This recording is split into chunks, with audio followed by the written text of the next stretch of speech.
Hello friend, स्वागत है आप सबका आपके अपने यूट्यूब चैनल लर्न विद आकाश यादव में। उम्मीद करते हैं आपकी पढ़ाई अच्छी चल रही होगी। अच्छा, सबसे पहले तो मैं आपका धन्यवाद करना चाहता हूं क्योंकि आप ही के सहयोग से अब हमारा 150 सब्सक्राइबर कंप्लीट होने वाला है। चलिए देख लेते हैं कोऑर्डिनेशन केमिस्ट्री में आइसोमेरिज्म। अच्छा, इसमें दो तरह से आइसोमर होते हैं, एक तो स्ट्रक्चरल होता है और एक स्टीरियो होता है। स्ट्रक्चरल में वही सब आते हैं, आयनाइजेशन, लिंकेज, हाइड्रेशन, वो बहुत आसान होते हैं, उसमें कुछ कोई डिफिकल्ट नहीं होता है और सबको समझ में आ जाता है और वो पूछता भी नहीं है। मेरी बात है, आसान है तो पूछता नहीं। जो टफ है स्टीरियो आइसोमेर, टफ नहीं है लेकिन समझ में नहीं आता है कैसे क्या करें, तो इसके लिए शॉर्ट ट्रिक्स है, चलिए देख लेते हैं। जेईई मेंस के पेपर में हमेशा ही आता रहता है। अगर कोऑर्डिनेशन कंपाउंड से कोई क्वेश्चन अगर बन रहा है तो सोचिए कि 50% चांस रहता है कि इसी का बनेगा, आइसोमर का ही। आइसोमर ही पूछ देगा, या तो कोऑर्डिनेशन नंबर 4 का पूछेगा या तो कोऑर्डिनेशन नंबर 6 का पूछेगा। चलिए कोऑर्डिनेशन नंबर 4 का देख लेते हैं। अच्छा, स्टीरियो में दो तरह से आइसोमर होते हैं, एक जीआई होता है, जियोमेट्रिकल आइसोमेरिज्म, और दूसरा OI, optical isomerism.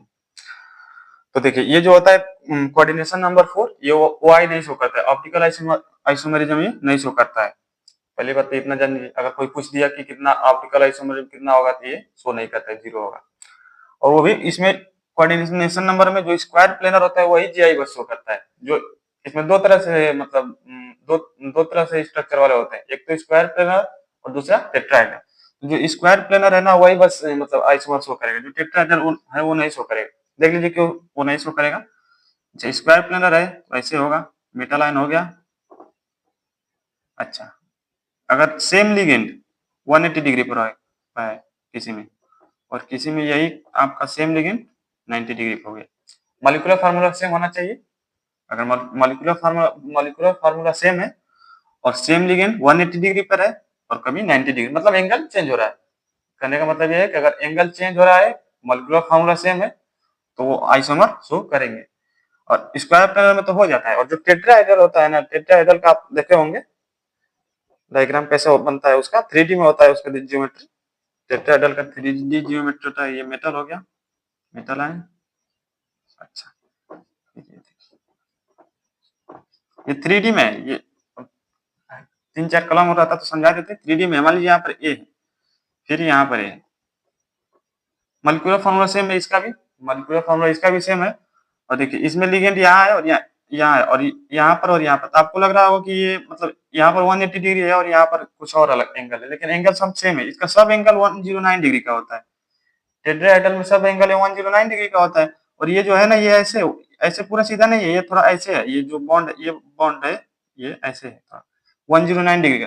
Angle change होगा ही नहीं तो ये आइसोमर नहीं शो करेगा। कहने का मतलब ये है, अगर क्वेश्चन आए तो सबसे पहले चेक करिए कि अगर कोऑर्डिनेशन नंबर 4 का है तो फिर सबसे पहले चेक करिए कि अगर वो स्क्वायर प्लेनर बना रहा है या फिर टेट्राहेड्रल।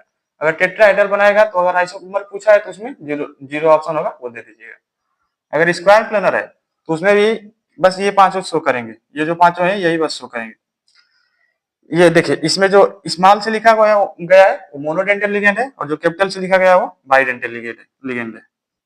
अच्छा, मोनोडेंटेड लिगेंड में देखिए, ये बाइडेंटेड लिगेंड ए और बी लिखने का मतलब ये है कि अगर बाइडेंटेड लिगेंड है और जो डोनर आटम है वो दोनों अलग अलग है, ए और B. Bidentate ligand A B है, ए बी एक लिगेंड है बाइडेंटेड, और जो डोनर आटम है वो एक ए है और एक बी है, अलग अलग आटम है। इसका लिखने का मतलब ये है। अच्छा, अगर ये दिया है मतलब कोऑर्डिनेशन नंबर 4 का, पहले चेक करिए कि उसका मतलब ऐसा है कि नहीं, M A B C D, मतलब चारों लिगेंड अगर अलग अलग हैं तब ये इसका जीआई 3 होगा। अगर चारों लिगेंड मोनोडेंटेड है और अलग अलग है तो ये तब ये इसका जीआई 3 होगा, और सब में 2-2 होगा। शॉर्ट ट्रिक से ये चारों लिगेंड अलग अलग है, मोनोडेंटेड है, स्क्वायर प्लेनर है, तब 3 होगा। अगर स्क्वायर प्लेनर है, चारों लिगेंड अलग अलग नहीं है और ऐसा कुछ शो कर रहे हैं, अगर इसमें भी देखिए, इसमें भी अगर यहाँ पर ए का होल ट्वाइस आ जाएगा, वो नहीं शो करेगा, बस ये ऐसा बनेगा तभी शो करेगा। ए टू, मतलब मोनोडेंटेड दो है, एक ही ए दो एक ही लिगेंड दो बार आ रहा है, बी टू, ऐसे ए टू बी सी। इधर से कम ए टू बी टू से शुरू करिए, four ligand A two B two से शुरू करिए, फिर इसको कम करिए बी टू को, इसको बी वन सी अलग अलग करिए, फिर ए टू को अलग अलग, फिर ये पांचों बस शो करते हैं और कोई शो नहीं करता है। और ऑप्टिकल आइसोमर शो नहीं करते हैं। देखिए फिर से समझा दे रहे हैं एकदम सिंपल तरीका से। अगर कोऑर्डिनेशन नंबर 4 है और अगर स्क्वायर प्लेनर है, ये चेक करिए। पहले पहले क्वेश्चन आए तो पहले देखिए कि कोऑर्डिनेशन नंबर 4 है तो टेट्राहेड्रल है या स्क्वायर प्लेनर है। टेट्राहेड्रल है, 0 भर के आइए। स्क्वायर प्लेनर आ गया, उसमें चेक करिए कि मोनोडेंटेड लेकिन चारों अलग अलग है या फिर कोई सेम भी है। अगर चारों अलग हो गए तब 3 भरिए, और अगर इनमें से इन चारों में से 2 ऊपर के और 4 5 दो नीचे वाले, इन चारों में से कोई अगर है तो 2 2 दो दो आंसर होगा उनका। जीआई इतना, अगर पूरा मान लीजिए पूछ दिया कि स्टीरियो आइसोमर कितना होंगे, तो जीआई प्लस ऑप्टिकल ये दोनों को जोड़कर स्टीरियो आइसोमर बोलते हैं। तो ऑप्टिकल है ही नहीं, स्टीरियो भी पूछेगा तो यही होगा, 2 2 3 2। अच्छा, उम्मीद करते हैं आपको कोऑर्डिनेशन नंबर 4 का समझ में आ गया होगा। अगर नहीं समझ में आया होगा, कुछ भी डाउट हो तो कमेंट कर दीजिएगा। अब चलिए देख लेते हैं कोऑर्डिनेशन नंबर 6 के लिए इसमें कैसे होता है। अच्छा, कोऑर्डिनेशन नंबर 6 में पहले देखते हैं मोनोडेंटेड के लिए। पहले मोनोडेंटेड का हो जाएगा, उसके बाद बाइडेंटेड का निकलेंगे। इसमें 9 तरह के कंपाउंड होते हैं, 9 तरह के, जो मतलब जीआई शो करते हैं। देखिए कैसे, पहले ये चार्ट बनाना पहले सीख जाइए कैसे बनाना है। उसके बाद ये कितना कितना जीआई ओआई स्टीरियो होते हैं वो तो समझ में आ जाएगा। पहले चार्ट बनाना सीखिए। देखिए एम ए फॉर बी2 से शुरू करना। अच्छा, इधर पहले इधर का आपको कांस्टेंट रखना है, मतलब इधर जो इधर का जितना इधर बढ़ते जाएंगे, इस साइड बढ़ते जितना इस साइड बढ़ते जाएंगे उसको रखना है। इधर जितना चेंज करना है पहले इधर कर लीजिए, जितना हो सके उतना चेंज कर लीजिए, तब इधर चेंज करना है। देखिए कैसे करना है। पहले एम ए फॉर बी2 है, एम ए फॉर बी2, फिर दूसरे में जाइए तो ए फॉर वैसे ही रहिए, गलत लिख दिए थे। एम ए फॉर वैसे ही रहेगा, ए फॉर वैसे ही रहेगा। बी2 की जगह चेंज करके क्या लिख सकते हैं, बी और सी हो सकता है अलग अलग, बी और सी। फिर तीसरे में जाएंगे तो एम ए फॉर, अब बी और सी और तो चेंज कर नहीं सकते हैं, अब इसको कम करिए। पहले बी2 था, इसको कम करके अलग अलग कर सकते किए हैं, अब इसको कम करिए, एम ए थ्री और बी3 कर दीजिए। फिर एम ए थ्री बी3, अब इसको इसको चेंज किए, एम ए थ्री वैसे ही रखिए। अब इसको बी3 में कैसे चेंज कर सकते हैं, बी2 और फिर सी, जितना इस साइड से कम करना है, M A three B two C. फिर इसके नीचे आएंगे तो एम ए थ्री वैसे ही रहेगा, बी टू को क्या कर सकते हैं, बी टू की जगह बी सी लिख दीजिए और एक बी। फिर इतना, अब इसको अब चेंज नहीं कर सकते हैं, ये अलग अलग लिगेंड हो गया। अब इसको चेंज करना है, नीचे जाना है तो ए टू कर दीजिए, बी टू सी टू, इतना चेंज हो सकता है। ए थ्री को ए टू कर दीजिए।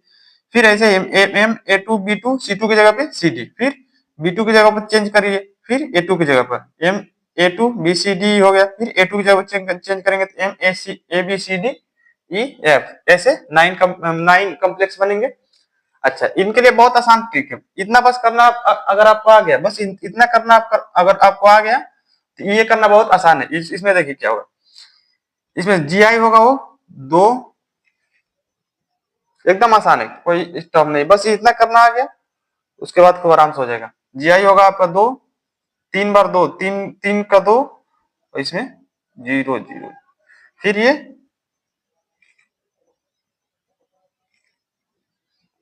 3 में 2 2, फिर फोर्थ नंबर अगर आएगा तो फोर्थ नंबर में 3 और ये 0। और स्टीरियो ये दोनों को जोड़ का होता है, जीआई और वाई का, कोऑर्डिनेशन नंबर 4 में बताए हैं।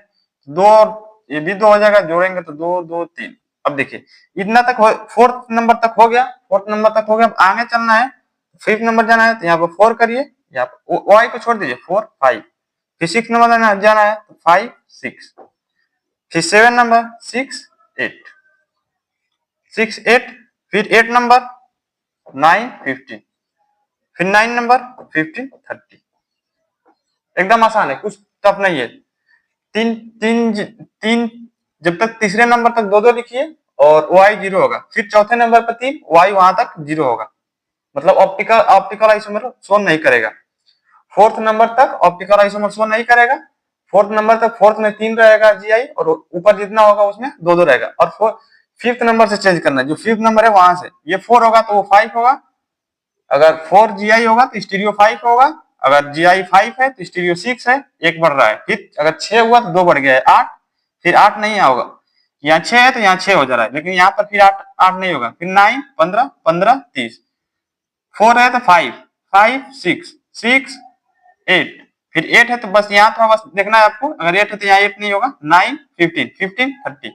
और बस इसमें अगर इन दोनों को जोड़कर स्टीरियो होगा तो स्टीरियो में से इसको घटाकर वाई हो जाएगा। तो 5 में से 4 घटाएंगे तो 1, फिर 6 में से 5 घटाएंगे तो 1, 8 में से 6 घटाएंगे 2, 15 में से 9 घटाएंगे 6। एकदम आसान ट्रिक है, कुछ समझने का नहीं। ये अगर नहीं समझ में आया तो फिर से बताते रहे, एम A4 B2 से शुरू करिए और इधर से कम करना है, B2 को कम करना है तो BC या मतलब क्या क्या बदल सकते हैं, अलग अलग मतलब लिगेंड ले सकते हैं, B ले सकते हैं। अच्छा ऐसे तो पूछेगा नहीं, लिगेंड देगा आपको, NH3 दे देगा, H2 दे देगा, लिगेंड देगा मोनोडेंटेट में, फिर BC हो जाएगा। फिर अब तो इधर नहीं चेंज कर सकते हैं, A4 की जगह A3 B3 करिए, ऐसे ही कर लेंगे। उम्मीद करते हैं आपको समझ में आ गया होगा। अगर नहीं समझ में आया होगा तो कमेंट कर दीजिएगा, हम कमेंट में समझाने का कोशिश करेंगे। अच्छा अब देख लेते हैं बाइडेंटल लिगेंड का। अच्छा बाइडेंटल में पहले शुरू करते हैं, दोनों सेम एटम से, जब मतलब दोनों डोनर एटम सेम हो, लिगेंड में दोनों डोनर एटम सेम हो। इसमें भी वैसा ही, जैसे मोनोडेंटेट के लिए जैसे इधर से कम कर रहे थे, इसमें भी वैसा ही करेंगे। पहले MA का थ्राइस, मतलब कोऑर्डिनेशन नंबर 6 चाहिए, दो दे रहे हैं तो 3 होगा, तभी से 6 होगा। तो पहले तो MA थ्राइस, फिर इसको थ्राइस को कम करिए, मतलब 2 बार कम करिए, मतलब A को 2 बार करिए, और फिर इधर B2, फिर इसको B2 को क्या क्या लिख सकते हैं, B और C, A का वोल्ट वाइज, B2 को चेंज करिए BC। फिर अब इधर चेंज नहीं कर सकते और अलग अलग लिगेंड नहीं हो सकता है, B और C अलग अलग लिगेंड हो गया एक एक। फिर अब इसको कम करिए, A B2 C2, फिर A तो हो गया, B2 C2 को चेंज करिए C और D, फिर MAA CD हो गया, वो नहीं चेंज हो सकता है, तो फिर B2 को चेंज करिए BC DE, और फिर ये इतना तो 6 तक तो मतलब सेम डोनर एटम रहेगा। फिर MAB3 मतलब डोनर एटम अलग अलग हो जाएंगे, उसका होल थ्राइस, इनमें इतना होता है।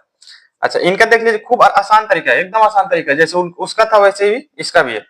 इसमें मतलब GI, ये पहला GI नहीं शो करेगा, MA का होल थ्राइस, ये GI नहीं शो करेगा, GI ये नहीं शो करेगा। Y शो करेगा, Y2 होगा, और ये दोनों का जोड़ का होगा, Y और GI को जोड़ के स्टीरियो होता है, ये 2 होगा। अच्छा अब इसमें भी 3 तक 2 2 जाइए, 3 तक 2 2, 3 तक 2 2, फिर चौथे में 3, जैसे उसमें था मोनोडेंटेट में जैसे था वैसे ही सेम इसमें भी करना है। 3 तक जाइए, 2 2, इसमें 3। अच्छा जहां जहां 2 है तो वहां तक स्टीरियो 3 होगा, एक एक बढ़ाइए, फिर 3 है तो यहाँ 4 होगा, फिर अब 5वें नंबर में 4, यहाँ 6, 4 तो 6, फिर यहाँ 6 तो यहाँ 12, 3 तक जाइए, 2 2 2 2 3 2 3, एक एक बढ़ाइए, फिर चौथे नंबर पे 3 जाइए तो 3 4, फिर 4 6 6 12, और AB3 में 2 और ये 4, AB3 में 2 और 4। अच्छा अब देखिए स्टीरियो प्लस मतलब GI plus OI equal to stereo होता है, तो स्टीरियो माइनस GI OI हो जाएगा, 3 माइनस 2 1 1, फिर 4 माइनस 3 1, 6 माइनस 4 2, 12 माइनस 6 6, 4 माइनस 2 2। उम्मीद करते हैं आपको समझ में आ गया होगा। अगर कुछ भी डाउट हो तो कमेंट कर दीजिएगा।